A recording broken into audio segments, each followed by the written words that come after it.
Question. Write short notes step by step on A. Message of Sri Aurobindo in Life and Death. B. Ruskin Bond's Art of Storytelling. C. Narrative Techniques in Gajar Halwa. D. Central theme of poem, My Grandmother's House by Kamla Das. A. Message of Sri Aurobindo in Life and Death. Sri Aurobindo, a philosopher, poet, and spiritual leader, explores profound themes in his essay, Life and Death. The message can be summarized in the following key points.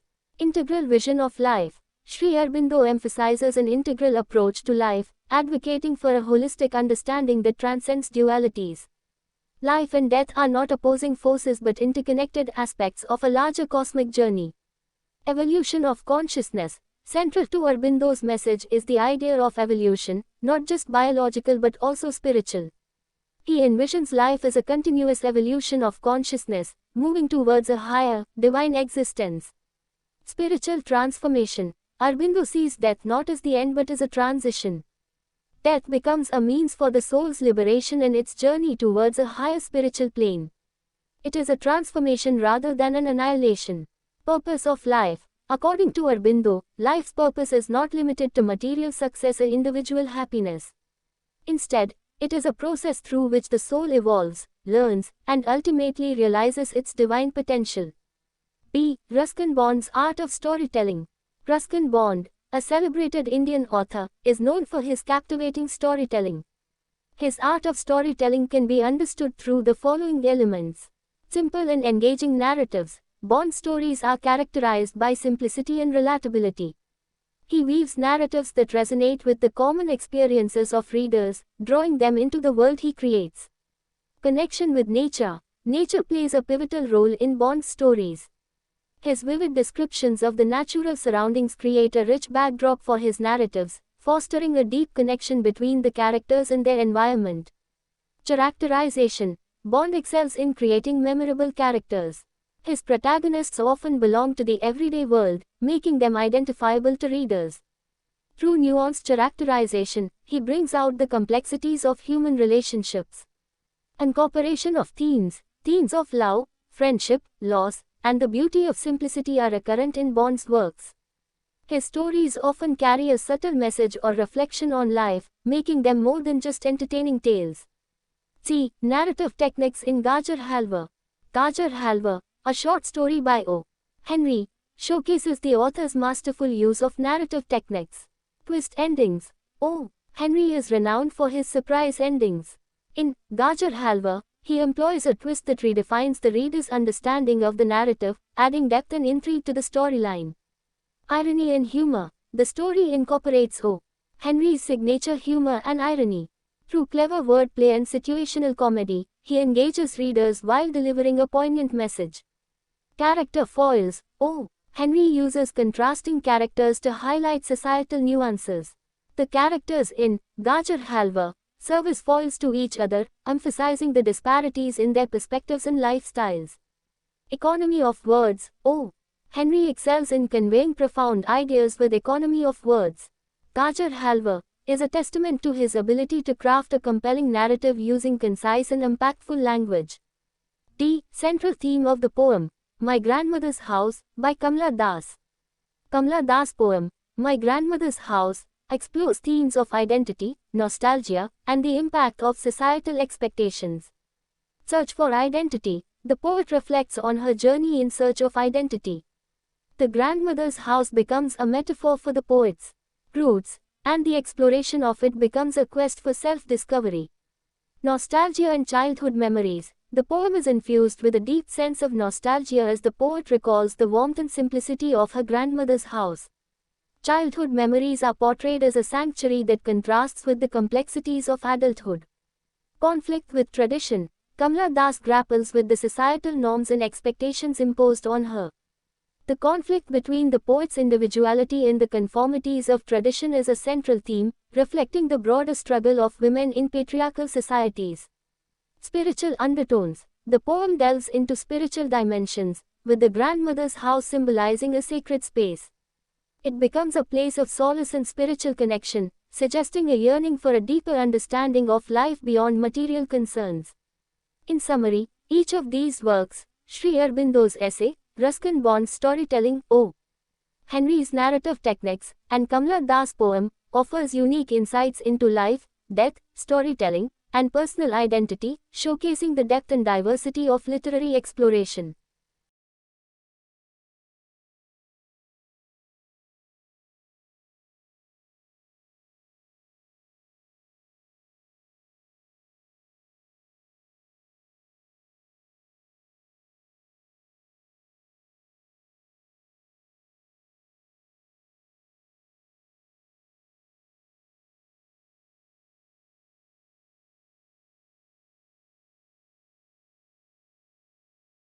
प्रश्न, चरण दर चरण छोटे notes लिखें।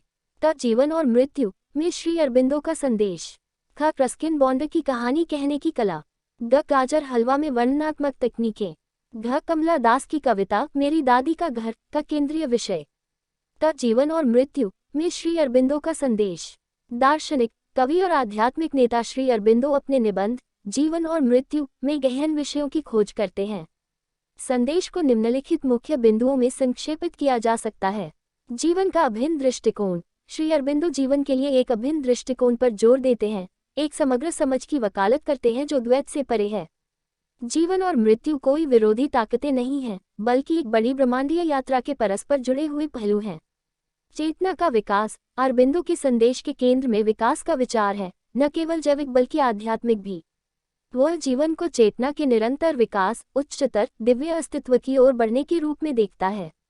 आध्यात्मिक परिवर्तन। अरबिंदो मृत्यु को अंत के रूप में नहीं बल्कि एक संक्रमण के रूप में देखते हैं। मृत्यु आत्मा की मुक्ति और उच्च आध्यात्मिक स्तर की ओर उसकी यात्रा का एक साधन बन जाती है। यह विनाश नहीं बल्कि परिवर्तन है। जीवन का उद्देश्य। अरबिंदो के अनुसार जीवन का उद्देश्य भौतिक सफलता या व्यक्तिगत खुशी तक सीमित नहीं है। इसके बजाय यह एक ऐसी प्रक्रिया है जिसके माध्यम से आत्मा विकसित होती है, सीखती है और अंततः अपनी दिव्य क्षमता का एहसास करती है। ख, रस्किन बॉन्ड की कहानी कहने की कला। प्रसिद्ध भारतीय लेखक रस्किन बॉन्ड अपनी मनोरम कहानी कहने के लिए जाने जाते हैं। उनकी कहानी कहने की कला को निम्नलिखित तत्वों के माध्यम से समझा जा सकता है। सरल और आकर्षक कथाएं। बॉन्ड की कहानियां सरलता और प्रासंगिकता की विशेषता रखती हैं। वो ऐसे आख्यान बुनते हैं जो पाठकों के सामान्य अनुभवों से मेल खाते हैं, उन्हें उनके द्वारा रचित दुनिया में चित्रित करते हैं। प्रकृति से जुड़ाव। बॉन्ड की कहानियों में प्रकृति अहम भूमिका निभाती है। प्राकृतिक परिवेश का उनका विशद वर्णन उनकी कहानियों के लिए एक समृद्ध पृष्ठभूमि तैयार करता है, जिससे पात्रों और उनके पर्यावरण के बीच गहरा संबंध बनता है। चरित्र चित्रण। बॉन्ड यादगार किरदार बनाने में माहिर है। उनके नायक अक्सर रोजमर्रा की दुनिया से संबंधित होते हैं, जिससे वे पाठकों के लिए पहचाने जाने योग्य हो जाते हैं। सूक्ष्म चरित्र चित्रण के माध्यम से वह मानवीय रिश्तों की जटिलताओं को सामने लाते हैं। विषयों का समावेश। बॉन्ड के कार्यों में प्रेम, दोस्ती, हानि और सादगी की सुंदरता के विषय बार बार आते हैं। उनकी कहानियां अक्सर जीवन पर एक सूक्ष्म संदेश या प्रतिबिंब रखती हैं, जो उन्हें केवल मनोरंजक कहानियों से कहीं अधिक बनाती हैं। ग, गाजर के हलवे में वर्णनात्मक तकनीकें। ओ हेनरी की एक लघु कहानी गाजर हलवा लेखक की कथा तकनीकों के उत्कृष्ट उपयोग को दर्शाती है। ट्विस्ट। अंततः हेनरी अपने आश्चर्यजनक अंत के लिए प्रसिद्ध हैं। गाजर हलवा में उन्होंने एक ऐसा मोड़ डाला है जो कहानी के बारे में पाठक की समझ को फिर से परिभाषित करता है, कहानी में गहराई और साजिश जोड़ता है। व्यंग्य और हास्य। कहानी में ओ हेनरी के विशिष्ट हास्य और व्यंग्य का समावेश है।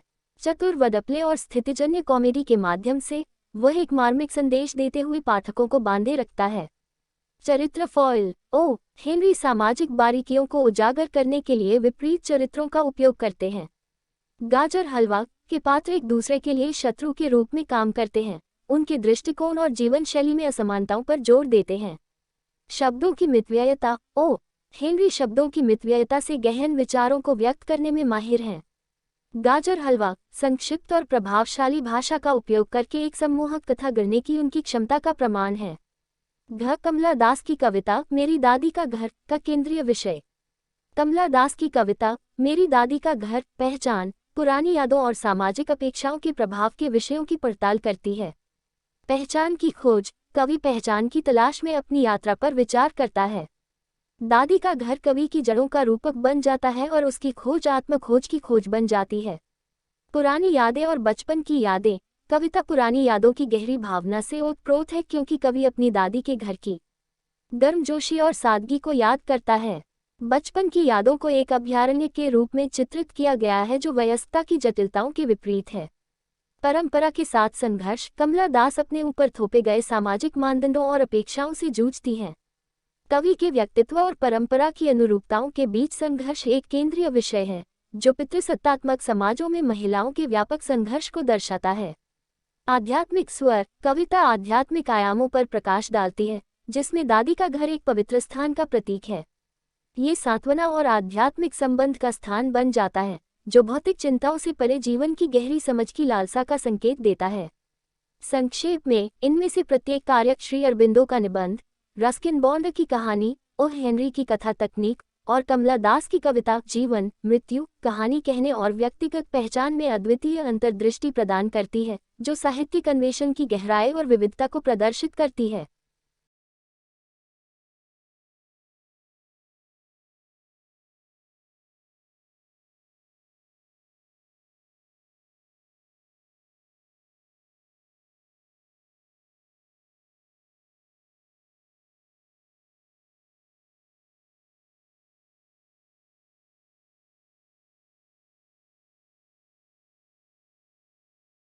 Q. Comment on the problems and challenges faced by the post-1930s novelists. Uns. Introduction. Post-1930s novelists grappled with a myriad of challenges that shaped the literary landscape of the time. From the haunting aftermath of World War II to the emergence of existential angst, technological advancements, and the disruptive force of postmodernism, each facet presented novelists with unique hurdles. This commentary explores, step by step, the intricate problems faced by these writers as they navigated a complex and transformative period in literature. 1. World War II and its aftermath.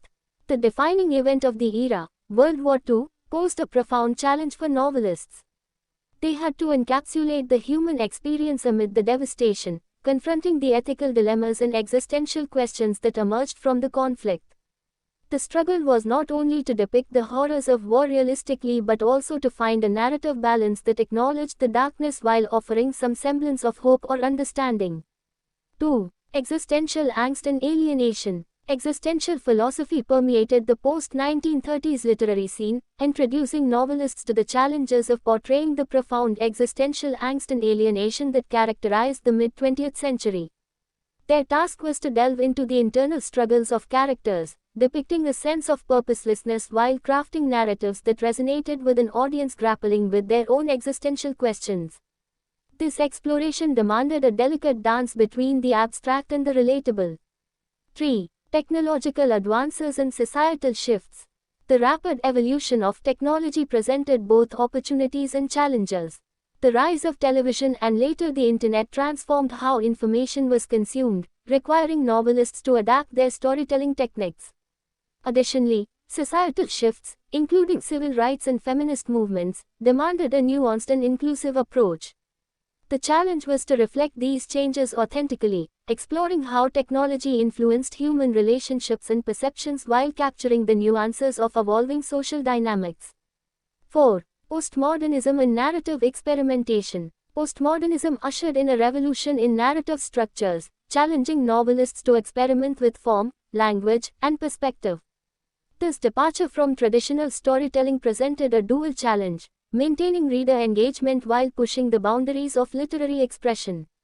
Novelists were tasked with finding the delicate balance between innovation and accessibility, navigating the fine line between experimental brilliance and the risk of alienating their audience.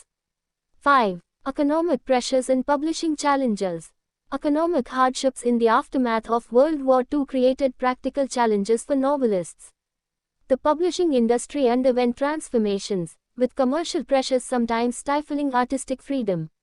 The challenge lay in producing works that were both commercially viable and artistically authentic. This tension between market demands and creative integrity required strategic navigation on the part of novelists, who often found themselves at the crossroads of commerce and art. 6. Censorship and societal taboos. The post-1930s era witnessed a gradual loosening of societal norms, allowing novelists to address previously taboo subjects. However, This newfound freedom was not without challenges. Novelists faced censorship, both formal and informal, as they pushed the boundaries of acceptable discourse. The challenge was to navigate the delicate balance between artistic expression and societal discomfort, with some works facing suppression or backlash for daring to explore controversial themes. In conclusion, post-1930s novelists confronted a complex tapestry of challenges, each layer contributing to the rich and diverse literary landscape of the time. Their responses to these challenges, marked by resilience and creativity, not only shaped the trajectory of literature but also left an indelible mark on the evolution of the novel as an art form.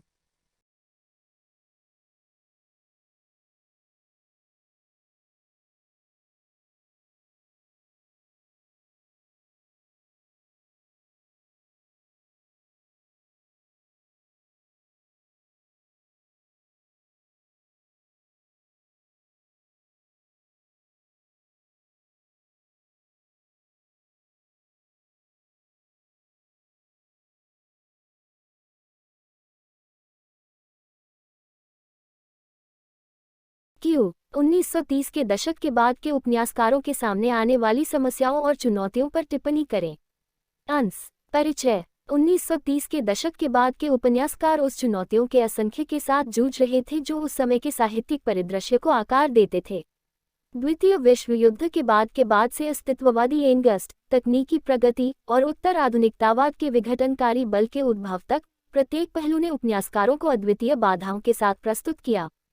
ये टिप्पणी कदम से कदम इन लेखकों द्वारा सामना की जाने वाली जटिल समस्याओं की पड़ताल करती है, क्योंकि उन्होंने साहित्य में एक जटिल और परिवर्तनकारी अवधि को नेविगेट किया था। 1. द्वितीय विश्व युद्ध और इसके बाद। द्वितीय विश्व युद्ध के युग की परिभाषित घटना उपन्यासकारों के लिए एक गहन चुनौती थी। उन्हें तबाही के बीच मानव अनुभव को घेरना पड़ा, जो कि नैतिक दुविधाओं और अस्तित्वगत सवालों का सामना करना पड़ा जो संघर्ष से निकले।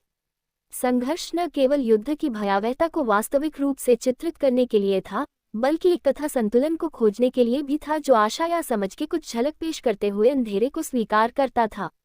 2. अस्तित्वगत एंगस्ट और अलगाव। अस्तित्व के दर्शन ने 1930 के दशक के बाद के साहित्यिक दृश्य को अनुमति दी, उपन्यासकारों को 20वीं शताब्दी के मध्य में गहन अस्तित्व और अलगाव को चित्रित करने की चुनौतियों के लिए पेश किया।